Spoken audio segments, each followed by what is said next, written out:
Well, hello everybody. Tim here again. Doing my thing. I just had to take a little break from, telling my story and everything. And that's not my whole story. That's just, really my childhood. And as I said, I will touch on some of my adult adventures and things like that. I mean, a lot, I'm going to have to admit. As I said, I've been on this world for almost 52 years. It did take 52 years to put down everything that I know or have experienced or whatnot. So I'm just going to kind of keep it to what matters. I mean, I'm going to put in, my thoughts and ways I see things and just ways I've gotten through things, I guess. I mean, honestly, I don't really know what the fuck I'm doing. And that's just the way I keep it. I keep it as real and as honest as absolutely possible. I don't know how to be any other way. I mean, I've tried, being shallow and fake. I can't do it. I can't fucking do it. There ain't no fucking way. Let's say hi to George. Let's not wake George up. George is sleeping. Hi, George. George is sleeping. But, yeah. Now, I know when I left off with my story, I was, 18 and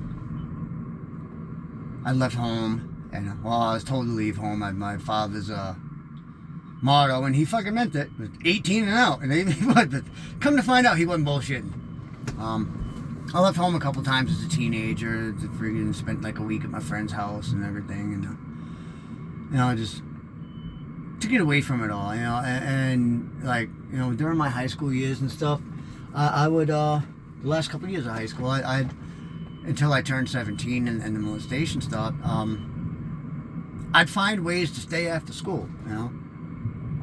I wrestled, wasn't real good at it, but no. Today, now if I could go back with this body and knowledge and wrestle in junior high and high school again, I'd probably win a bunch of matches. Come on. I'd be really good at it, because I can wrestle like a motherfucker now.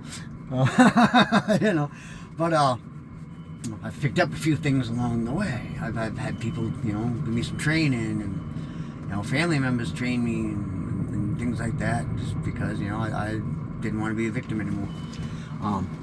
And I'd get detention to purposely stay after school as late as I could, just so I didn't have to go home. At least my mother would usually be home by the time I got home, because I would not allow myself, if I could help it, being alone with my father. So, because I knew what was going to take. And then when my mom started going back to church, I was like, fuck, don't go to fucking church. Because I wasn't going to go with her. I was like, oh, hell no.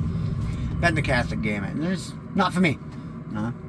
I do miss when I was staying in Wells with the Bowdwins. We used to go to the Franciscan monastery in Kennebunkport a lot. And that, if you ever get a chance to go to Kennebunkport, Maine, there's a Franciscan monastery there. It is open to the public. It is an actual monastery. The brothers and stuff are there. I mean, I miss Brother Bernardo and a couple of the fathers and all that. I mean, they were really, really good dudes. Franciscan monks. Franciscan Catholicism was developed by St. Francis of Assisi. And it's about animals and doing no harm. And he had given up all his family wealth to go around and preach and help animals and stuff. It's pretty cool. But it's a beautiful, beautiful place. There's a gift shop there, and the chapel is unbelievable. And where the brothers live, there are rooms called cells. Same thing as nuns and all that. And monasteries and convents they're pretty similar. Because my mother grew up in a convent, so. You want to hang out with some crazy bitches? Hang out with a bunch of ex-nuns. Oh my God, you will not have a bad time. I promise you. And if you get to befriend a nun, I don't believe she's with us anymore. I believe she's gone to be with her husband in heaven, which would be God. But Sister Maria Cabrini, oh my God, she was about 4 foot nothing. But she'd come up, she'd grab my face. Hi, Timmy, how are ya? Kiss me on both cheeks, and we would have lobster moxie every time she'd come to the house. She'd come at least once in a year. I loved that woman. She was just, oh my God, very saintly woman. But a woman you didn't trifle with, Sister Maria. Sister Maria Cabrini, no, you didn't trifle with her. Or at least I didn't dare to, you know. Because I was a little prick sometimes. I'd be like, oh, fuck. Practical jokes and everything. Not on Sister Maria. No. But I miss that woman. She was good people. I miss my mother. I miss both my mothers, you know. I was sitting here thinking, too, you know, it's coming up on a year that, you know, a man that I called my brother Perry, world-renowned skydiver, holder of 12 world records. I mean, I've got pictures, stored in my memory banks and in my cloud and everything of him jumping barefoot in this yellow suit. It almost looked like the Kill Bill suit, barefoot in free fall while the space shuttle was going off. I mean, he was that guy. I mean, and I love this man dearly, and I'm trying not to get emotional, but I miss him. You know, I miss a lot of friends. I've lost a lot of people. And it's been very, very rare that I've gotten to say goodbye. And it's people like, wow, how are you so cold about death? It's like, it's not that I'm cold about it. It's like when you experience it and it touches you in any way so much that it's normal, it just, you know, I started out, you know, I stayed in Portland, Maine for quite a number of years, between 97 and 2003. And I got to meet what I will from here on call my family. And there was about 60 of us. And that's not an exaggeration. Spread out all over Portland. So some were teenagers, some were adults, some were elderly. Society didn't want us. We weren't allowed to be members. Our families or whatnot, for whatever reasons, if we had families, either didn't want us or we didn't want them. Or we didn't feel like we belonged in them or something. But we had each other. You know, if one of us had a place, every you know, we'd fill up rooms and stuff. Like when I got my first apartment, I was 26 years old. It was 2000. You know, it's just before Y2K. It was just as Y2K happened. I watched the millennium come in. And you know, I met some really, really great people, and you know, there'd be times at my apartment that I'd have 10, 12 people there. It's like, you know, no, you ain't sleeping outside tonight. You ain't sleeping in the shelter tonight. You come stay with me. I didn't have furniture for shit, but we had each other, you know. And if I ate, you ate. You know, if you ate, I ate. That's how it was. We didn't have fucking cell phones, and we were fucking hanging out on the internet and shit. We had hack circles.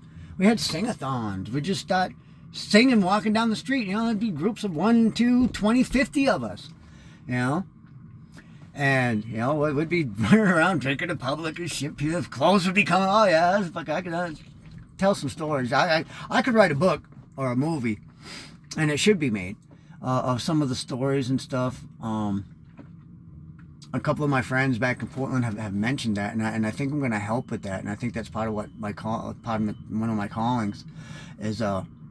God wants me to help with this project, and because I do have a lot of memory, but I don't have other people's memories, you know. And there's a lot of good stories there. There's a lot of heartbreaking stories there. A lot of triumphant stories. A lot of sad stories too. You know.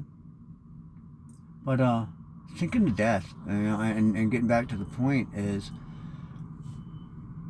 out of that about 60 people in that time frame between when I left in 2003, 2004, I've gone back a couple times to visit. There's only about 5 or 6 of us left out of like 60. Most of them dead by overdose. Yeah, it's fucking crazy. You know, I have some of my brother's remains. He was cremated. You know, and anybody I call my brother, sister, or whatnot, these are chosen family. And one of the terms I fucking detest is when somebody tells me, well, then that's not your brother, that's not your... No, the fuck it is not. You look at me. If I call you my fucking brother or I accept you as my sister, that is a member of my family pretty much forever, unless you do something where I have to let you go. And I will. You know? My love will be forever. You know? But my chosen family, the people I call family, my brothers and sisters, have been there for me and done more for me than any member of my blood family ever has. Ever. And probably ever will. That's just the way it is. So, if you see this face with George, and I explain about a brother or sister, and I hear the words come out of your mouth, you have one opportunity for those words come out of your mouth without any repercussion from me.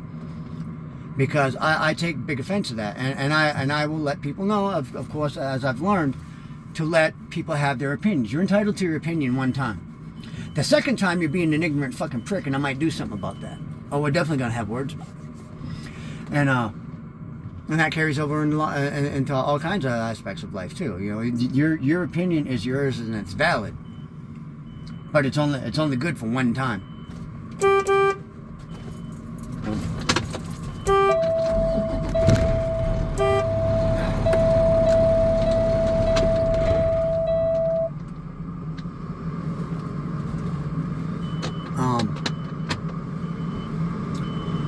But anyway,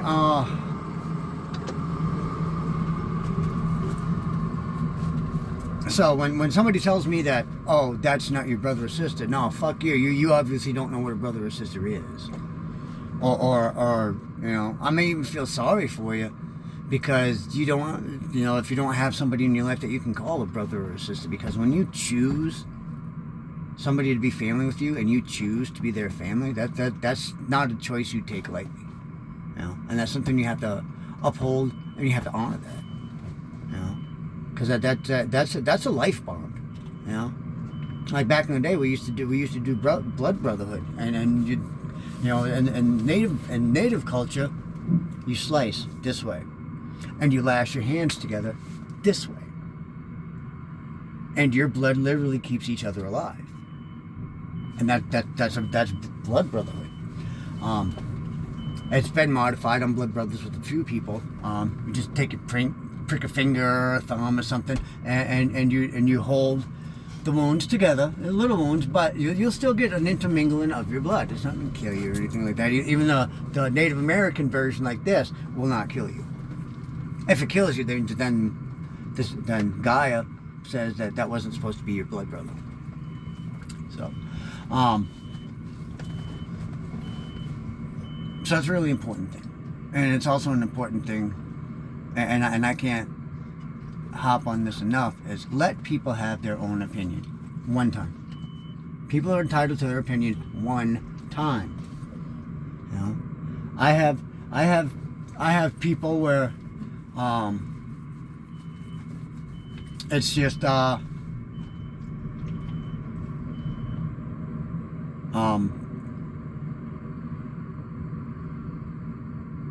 you know, certain members of my family, very close family, are LGBTQ and stuff like that, and I get a lot of get people's opinions on that, and that's cool. But even people that are close to me, I have to remind them, you do know that, you know, I have very close members that don't jive with your opinion, and because I love you, I'm giving you an opportunity to state your opinion somewhere other than in my presence. You know, and I don't fuck with people that have, well, I'll fuck with them, but if your opinion differs from mine, whether it's political or LGBTQ or whatever, that's fine. I'm not gonna hate you for your fucking opinion. I might hate your opinion. I might not agree with it, but what the fuck am I? How am I don't hate people. I hate the shit people do. And when you keep stating your opinion, then you're being fucking ignorant. And I have a problem with fucking ignorance. You know, I don't do the ignorant bullshit. So, you know,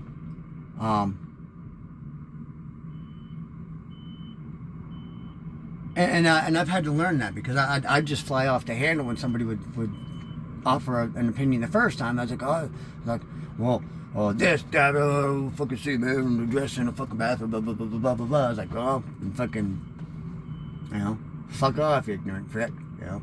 I know some men and dresses that you'd be hitting all over at the fucking club, you know, let alone if they walked in the fucking bathroom, you'd be like, hey, yeah, you can come sit on my lap. Trust me, I know how fucking some people are. It's like, they say one thing, we'll do a fucking another. But the point of the matter is your opinion is valuable, and you are entitled to it, but you're not entitled to be an ignorant fucking prick or tell somebody else what their fucking opinion is supposed to be, or force your opinion on other people. You know, grow the fuck up, get over your fucking self. You ain't so fucking special that your opinion is what everybody in the fucking world has to go by. Get that through your thick fucking head. Okay? You know, my opinion don't matter for shit except to me. You know? If your opinion only matters to you, then that's cool. You know? And if other people could learn, you know, to let anybody they come across have that one opinion, then that's great. And now I'm going to circle back around and touch back on the death thing too. When you've lost that many people, you know, literally, like, I've lost at least 40 people that I knew very, very well, that I broke bread with, cried with, fucked, friggin', drank with, puked on, almost got pissed on, you know, just all kinds of shit that just, it's like life, you know. And I don't think I got to say goodbye to a single one of them. I didn't get to say goodbye to my brother Phil. Some of his remains are in a blue rubber glove hanging on my fucking fridge at home. Used to have him in the dog shit bag. He'd have fucking loved that. He'd have thought that was fucking hilarious. I could just hear him now. It's just like, fucking A, Timmy, what the fuck? A dog shit bag? Yes, Philip, a dog shit bag. That's all I fucking had. Deal with it. At least it wasn't my fucking pocket. You know, because I do shit like that. But, and people think it doesn't affect me. It does affect me, but, you know, seeing Perry's stuff come up today and Nancy friggin', you know, talking about himself, it's like, I miss my fucking brother. I love that man. You know, not loved, I love that man. You know, his physical body ain't here, but we'll go see each other again. You know, the only reason why I want to be, you know, pursue skydiving some more is because of that man. He was there on my jump number 1 with him and Dag Herners. You know, I got to jump with the legendary Scary Perry. You know, but to me, it was just my brother. You know, I didn't know who he was until I started doing some stuff of who the fuck he was. I was like, God damn, okay, cool. You know, and more than just a skydiver and stuff, he was just a good fucking man. You know, like, I can read people. I can read people's spirits and stuff. It's one of my gifts. And he was just one of those that had a spirit of light. If he had something to offer, you had it. You know, without question. We're just that's how he was. And a lot of the people that I've lost were like that. You know, I attract those kind of people. I attract a lot of motherfuckers too, but they know they're motherfuckers. I don't think they know I know they're motherfuckers as deeply as I do, but you know, I'm one of those. I allow people to think they're getting away with something when they're really not, because they don't realize that I'm the one in control of the situation, and I'm allowing them to get away with whatever. Because if I disallow something, guess what? It ain't gonna fucking happen. All right. But you know, I miss my friends that I've lost, and I miss talks and hugs and stuff. You know, I'm not a real big one on touching. You know, if I allow you to touch me, that's a big fucking thing. You know, I don't fucking like to be touched, but I'm a hugger. You know, if it's me doing the touching, that's one thing. You come to me, you fucking touch. I mean, just like brush me with, even like girlfriends and stuff. They'd like brush me with their elbows. Most people would be like, you know, grab a hand. Oh, the fuck away from me, and then grab the hand, because it's just that fucking fight or flight fucking response. But anyway, so hold on to the people that are dear to you. You know, If you can be there to say goodbye, then say goodbye. If not, then say goodbye in your own. I've had to do it many, I mean, literally 40, 50 times. Literally. I mean, yeah. You know? And that's why I hold friendship really so dearly. And to me, it's sacred to me. Just like faithfulness and respect and integrity. These things are sacred. You know? Brotherhood, sisterhood, chosen family. That's sacred. Allowing other people to have voice their opinion one time. That is sacred and that should be upheld. You know? Everybody's entitled to it. But anyway, I've got some other shit to do. I hope you all have a good day. Let's say goodbye to George. Bye, George. Bye, George. George loves you. And as always, okay, sorry about the hand. My name is Timtim.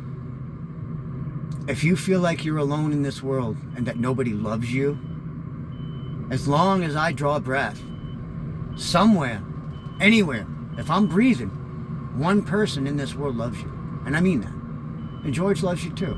Because animals love without judgment or any kind of malice or whatnot. That's why animals are, I believe animals are better than people. They really are. I mean, they can sense your spirit and everything. Just like me, man. Maybe I'm more animal than I am human. Maybe I'm more angel than I am human. I don't know, because I am an earth angel. My soul chose to come here and do this and grow like this. I just found this out not too long ago. You know? That my soul was free from all of this. Free from this. And it chose to come here and have the life that I've had. And also to have the life that I'm about to have. Because this ain't the end, baby. This is only the fucking beginning. It really is. So, I love you. Just know that you are not alone. One person in this world actually loves you. Just because you're a fucking human being. I don't care about what your fucking skin color is or what your fucking religion is, if you even have one. You know? As long as you ain't fucking with kids and you're not hurting anybody and you're treating people with love and kindness and respect, then you're not too bad off. Anyway, I'm Tim. George is sleeping, and we love you.